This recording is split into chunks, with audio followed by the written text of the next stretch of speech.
débat de genre est plus présent que jamais, nous nous sommes interrogés sur l'impact que cela pouvait avoir sur les littératures de l'imaginaire.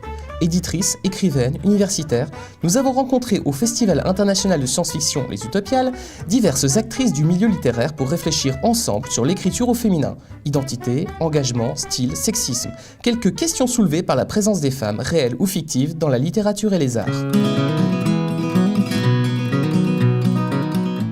Bonjour, Mireille Rivalan, je travaille aux éditions La Talente depuis 1989. Je vais d'abord traiter les manuscrits, tous les textes français.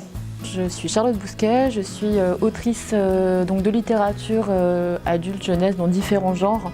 Donc ici, genre de l'imaginaire, mais également romans historiques, bande dessinée. Je suis professeure agrégée, docteur en littérature française et spécialiste donc de science-fiction, plus précisément de science-fiction française, on va dire de la fin du 19e siècle jusqu'à l'époque contemporaine. Voilà, et j'enseigne à l'université Bordeaux-Montaigne.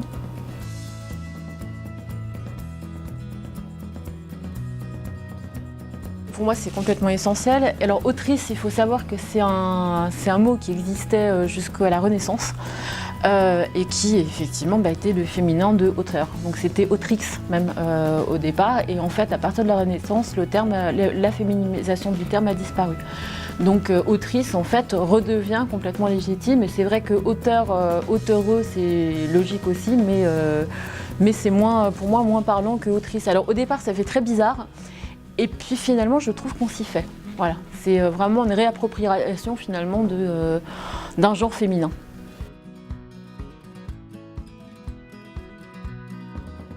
Je crois que c'est une question historique, parce qu'au XIXe siècle, une femme ne pouvait pas publier, en France tout du moins, sous son nom. Ça a été par exemple l'exemple de Aurore Dupin, dite George Sand, qui a pu justement publier en utilisant donc un pseudonyme. Ce sera le cas également de Colette, qui va se faire voler quasiment toute son œuvre par son mari Willy, mais ses premières œuvres, donc la série des Chéris, eh bien c'est évidemment Colette qui a écrit. Mais c'est vrai que c'est... je ne sais plus où j'avais lu un article d'une américaine qui avait dû envoyer son manuscrit, alors je crois que c'était en littérature générale, et sous son vrai nom et sous un pseudonyme masculin, et elle a eu beaucoup plus de réponses, voire des réponses positives, en étant sous un pseudonyme masculin. Donc je pense que de toute façon, il continue à y avoir un sexisme. En ce qui concerne la science-fiction, oui, c'est un milieu qui était fortement masculin, et qui, je pense, est en train d'évoluer, alors pour des questions générationnelles, parce qu'aujourd'hui, les gens de ma génération et puis toutes les générations qui vont suivre sont des spectateurs, des spectatrices, des lecteurs, des lectrices vraiment de science-fiction, voire parfois plus de lectrices d'ailleurs que de lecteurs. Et donc les femmes, petit à petit, intègrent totalement ce milieu et vont faire partie, je pense, du paysage. Le fait d'être une femme dans les domaines artistiques, de toute manière, n'aide pas. Que ce soit en littérature, que ce soit en musique. Quand on regarde l'histoire de la musique classique, on découvre qu'il y a beaucoup de femmes compositrices, mais que ces femmes sont complètement sous-estimées. Des femmes comme Mary Gell, comme Fanny Hensel Mendelssohn aussi, qui est redécouverte pendant des années, qui a été complètement occultée. On va vous expliquer qu'il n'y a pas de grands peintres féminins. Enfin, il y a énormément, la culture et les arts sont extrêmement sexistes encore.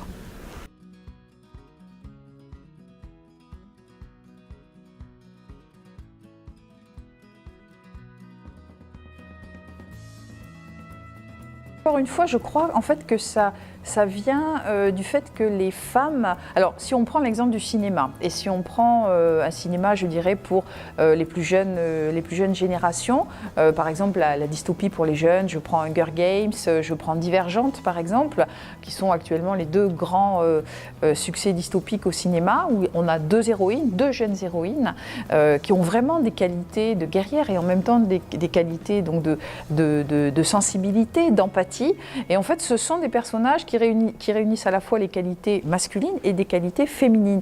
Et on va vraiment vers cette évolution-là, c'est-à-dire que c'est peut-être pas le cas non plus dans toutes les civilisations sur la planète, mais je crois que nous avons véritablement une indifférenciation par rapport à un genre donné. C'est-à-dire que finalement, ce qui compte, ce sont des qualités humaines, universelles, partagées par tous, que l'on soit un homme ou une femme. Et ça, c'est très visible dans les nouvelles générations, alors que les plus anciennes générations vraiment distinguaient complètement des qualités masculines, des qualités féminines. J'ai l'impression, et là pour moi c'est les deux domaines, c'est à la fois dans les littératures de l'imaginaire et en jeunesse, qu'on est vachement plus adaptable.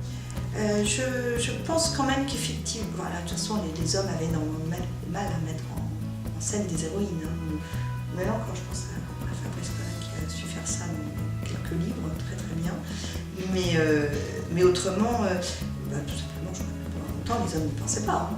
Bon, ce que je vois beaucoup en jeunesse, c'est effectivement des jeunes ados qui ont plus de mal à prendre un roman en main si c'est une héroïne. Mais en même temps, pas tant que ça. Je veux dire, quand on est lecteur ou lectrice, on lit, on dévore, on s'identifie ou pas. Je pense que c'est vraiment une question de s'approprier, une question d'ouverture d'esprit aussi. Pendant, je dirais, des années, on était persuadé que le cerveau féminin fonctionnait d'une manière différente du cerveau masculin. Or, c'est totalement faux. On a exactement le même fonctionnement. Ce qui va peut-être interférer un peu, c'est des questions d'éducation, mais sinon, c'est le même fonctionnement. Et donc, on a cette indifférenciation entre justement une héroïne masculine, enfin une héroïne et un héros tout simplement. Voilà, c'est ça qui est le plus important, je crois. C'est ça qui évolue vraiment dans les histoires, dans la science-fiction, dans la fantasy. On peut se dire que ce qu'on estime être une pensée plus féminine, que ce soit un homme ou une femme qui le porte, c'est tout d'un coup sortir du manichéisme. Je pense que c'est ça. Et là, à ce moment-là, effectivement, il y a des sujets et une transversalité qui s'instaure. Parce que peut-être que ce que les femmes ont su apporter en cette fin du XXe siècle et début du XXe siècle dans nos genres, c'est finalement plus que, quand vous parliez d'état direct, c'est à travers aussi une transversalité. Sortir du manichéisme et être dans des sujets qui traversent la vie et la littérature différemment.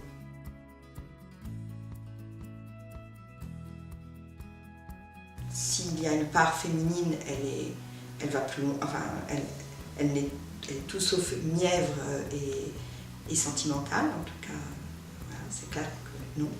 Alors pourquoi sont-elles quasiment plus frontales et plus extrémistes ? Et peut-être cet engagement va passer par effectivement une violence donc au niveau du texte ou par le choix de certains thèmes. Beaucoup de femmes justement écrivains, beaucoup d'écrivaines utilisent cette thématique du genre. Pour elles, c'est important.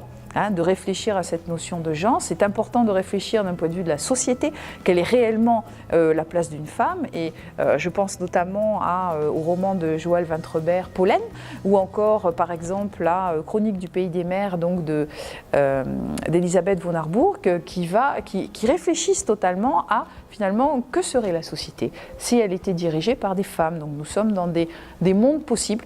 Une des autrices que j'aimais vraiment beaucoup quand j'ai commencé à lire de la fantaisie féminine, c'est Mercedes Laquet. Mercedes Laquet, une de ses spécificités, effectivement, mais comme Marion Zimmer Bradley, était d'apporter ce genre de thème. Alors elle, c'était plus l'homosexualité dans les années 87-88, donc qui était quand même moins ennemie.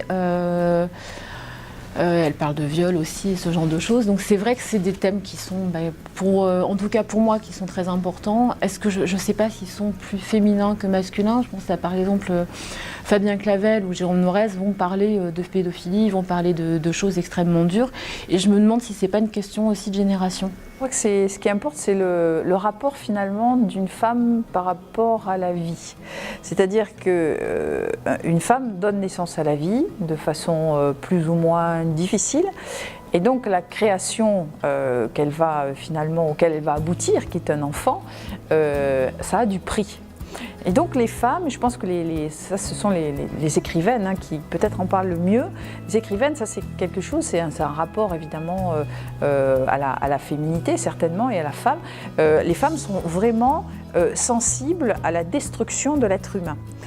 La question du féminisme étant quand même une question d'actualité pourtant, c'est clair que par contre les femmes qui se mettent à l'écriture et qui prétendent être publiées en ont soupé des archétypes et des caricatures. Ça, c'est quand même un travail permanent.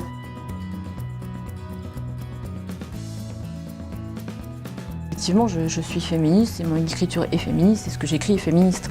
Après, ce que je crois, c'est que les hommes le sont aussi. Enfin, je veux dire que moi, mes collègues auteurs, voilà, il n'y a pas. C'est pour ça que j'ai énormément de mal avec le côté écriture féminine et écriture masculine, parce que les gens que je côtoie et les gens que je lis sont des gens qui n'ont pas non plus de problème avec les femmes.